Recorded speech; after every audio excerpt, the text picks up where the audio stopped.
క్లుప్తంగా మనం తెలుసుకోగలిగాం సాధుమా పురుషులారా. అయితే మానవ జన్మ ఎత్తిన తర్వాత మానవ జన్మే కాదు, 84 లక్షల జీవరాశులు జననమరణాలు అనేటటువంటివి జరుగుతుంటాయి.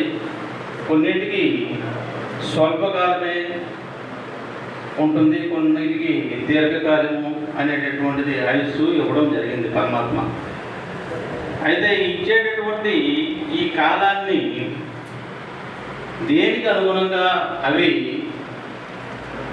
కర్మలు చేస్తూ ముందుకి సాగుతున్నాయి. ఆ కర్మలు అనేటటువంటివి మంచి కర్మలు అవ్వచ్చు, చెడు కర్మలు అవ్వచ్చు. ఈ కర్మలు చేసేటప్పుడు చెడు కర్మలు చేస్తే మనకి ఏదో ఒక టైంలో ఏదో ఒక జన్మలో ఆ కర్మ అనేటటువంటిది అనుభవించవలసినటువంటి పరిస్థితి వస్తుంది. అదే మంచి కర్మలు చేస్తే మంచిగా అంత శుభంతోనే మనం ముందుకి వెళ్తుంటాం. అలాంటి కర్మ, చెడు కర్మ, మంచి కర్మ అనేటటువంటి దానికి చిన్న ఉదాహరణ సాధుమా పురుషులారా. ఒక రాజ్యం ఉంది. ఆ రాజ్యంలో రాజు ఆ రాజ్యంలో ఉన్న ఆ కోటలో ఒక దొంగతనం జరిగిందండి. దొంగతనం జరిగి ఆ దొంగలేమో ఆ రాజుగారి తన కోటలో కొంత ధనాన్ని, వజ్రాన్ని అన్నింటినీ దోసుకుని వెళ్ళిపోవడం జరుగుతుంది. అయితే ఈ భటులు చూసి రాజుకు ఫిర్యాదు చేస్తే వాళ్ళని పట్టుకోండి అని చెప్పడం జరుగుతుంది. అయితే ఈ భటులు వెళ్తుండగా ఆ దొంగలు పారిపోతూ ఒక ముని జ్ఞానం చేసుకుంటున్నాడు.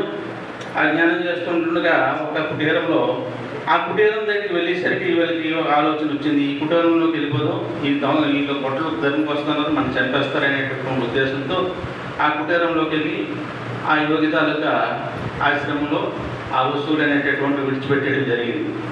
విడిచిపెట్టిస్తే వీళ్ళు ఈ దొంగలు తప్పించుకున్నారు. ఈ భటులు వచ్చారు. భటులు వచ్చి ఈ యోగికేమో అడిగారు, ఏమయ్యా ఇవి నువ్వు ఎలా వచ్చావు, నువ్వు దొంగ ఈ వస్తువులు నువ్వు తీసుకొచ్చావు అనేటటువంటి విషయాన్ని ఆ భటులు చెప్పడం జరిగింది.